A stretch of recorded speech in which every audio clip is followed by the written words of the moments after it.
Alors rappelons que, comme aujourd'hui, Paris est le nœud vital de la France. Paris est le centre des communications, le centre de la fabrique de guerre, de l'économie de guerre en France. C'est aussi la résidence des services officiels, des services de l'État. Paris est une ville vulnérable au regard de la densité de sa population et aussi de la proximité du front. Et c'est bien là, en fait, un des points importants, puisque les Allemands vont tenter tout au long de la guerre de mener une guerre psychologique, encore plus en 1918, en bombardant la capitale. Alors, si l'on couvre les 4 années de ce conflit, il y a 3 temps forts dans les bombardements sur la capitale. Un premier temps avec des petits avions, des monoplans, des taubes, qui lâchent quelques bombes sur Paris entre le mois d'août 1914 et le mois d'octobre. Quelques bombes, 7 raids aériens, quelques victimes, on compte parmi elles 11 tués, mais ces petites bombes créent peu de dégâts. Ce sont des bombes avec de la TNT et qui sont chargées de shrapnel, de petites billes d'acier. Puis, deuxième étape, ce sont l'utilisation dans lesquelles les Allemands misent énormément, l'utilisation de ces aérostats, de ces grands ballons dirigeables que sont les Zeppelins, qui vont mener 2 vagues, 2 raids aériens sur Paris, comme sur Londres d'ailleurs, la capitale anglaise, au mois de mars 1915, dans la nuit du 20 au 21 mars 1915, et en janvier 1916. Les dégâts là sont différents, puisque ces zeppelins, qui ont un grand rayon d'action, qui ont une charge utile en bombes beaucoup plus élevée que les taubes, lâchent plusieurs types de bombes, des bombes sphériques, explosives, et puis des bombes tronconiques incendiaires qui sont lâchées, enflammées, qui sont constituées de composantes incendiaires, qui sont lâchées sur la capitale et aussi la banlieue, mais qui créent de rares incendies. Néanmoins, cela fait des dégâts et de nombreuses victimes. Enfin, et c'est là ce qui nous intéresse, puisque on marque cette année le 100e anniversaire de la Grande Guerre, là les Allemands mènent un dernier grand coup de force, une vraie guerre psychologique pour déstabiliser l'arrière, démoraliser la population.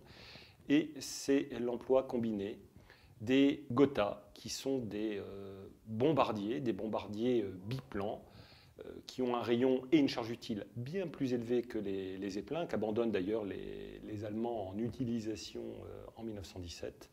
Les Gotha, qui vont opérer sur la capitale et la banlieue par de nombreux raids. On en comptera 29 entre le mois de janvier 1918 et le mois de septembre de la même année, combinés à partir du mois de mars avec un canon, un gros canon, qui est le Pariser Cannon. Le Pariser Cannon, qui est un canon de 750 tonnes, qui va être utilisé par les Allemands pour aussi cette guerre psychologique. Alors le Pariser Cannon, il est à 120 km de Paris. Il y a 2 bases du Pariser Cannon, dont une à Crépy-en-Lannoy, à 120 km de Paris. Et ces très gros canons tirent donc des obus de 210 mm. Des obus qui mettent à peu près entre 180 secondes et 210 secondes à arriver sur Paris, dans des axes. Alors il y a l'axe Opéra-Invalides, entre autres. C'est aussi un drame qui est celui du Vendredi Saint, du 29 mars 1918, où là, un obus de 210 mm touche un des piliers de l'église Saint-Gervais, où se tient l'office du Vendredi Saint, et on comptera parmi les 600 personnes présentes 91 victimes, 91 morts, que les pompiers, dont les pompiers de Paris viendront extraire les corps. Et ces obus vont être donc tirés sur Paris entre donc, le mois de mars et le mois de septembre, un peu plus de 377 obus. Et là, le nombre de victimes est autre que celle due aux Zeppelins. C'est plus de 250 victimes et 500 blessés, comme d'ailleurs pour les Gotha. Donc, il faut s'imaginer en 1918 ce contexte où la capitale vit des bombardements intenses. Quelle va être l'action des pompiers de Paris? Alors, D'abord, rappelons qu'à l'époque, ce n'est pas une brigade, mais un régiment de sapeurs-pompiers de Paris, un régiment qui compte 1800 hommes, qui en comptait un peu plus au moment de la mobilisation, puisqu'il y avait eu le rappel des réservistes. Nous étions montés à un effectif de 2100 hommes. Là, ce sont à peu près 1700, 1800 sapeurs-pompiers, dont la zone de compétence se limite au Paris intramuros.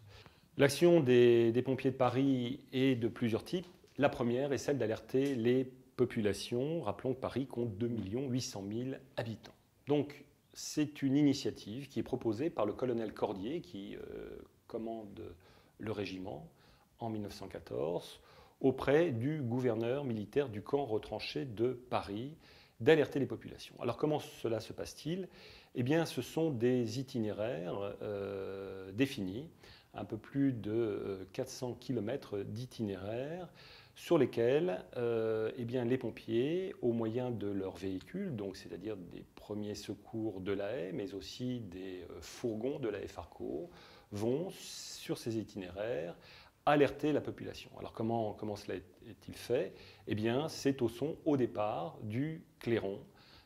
Ça est fait jour comme de nuit, parce que de nombreux raids sont menés pendant la nuit, d'alerter ces populations au son du clairon et de la corne d'invertisseur à 2 tons.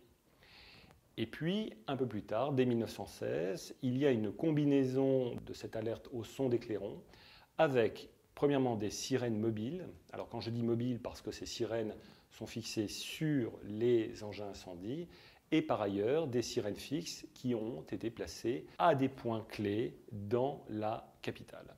Et donc, on sonne pour avertir la population de l'arrivée imminente de ces raids aériens et de permettre à celle-ci de se réfugier dans des abris dont beaucoup ont été relevés au préalable par les pompiers de Paris. Ils en relèveront un peu plus de 2000, dans une capitale qui, au sortir de la guerre, en comptera plus de 11 000.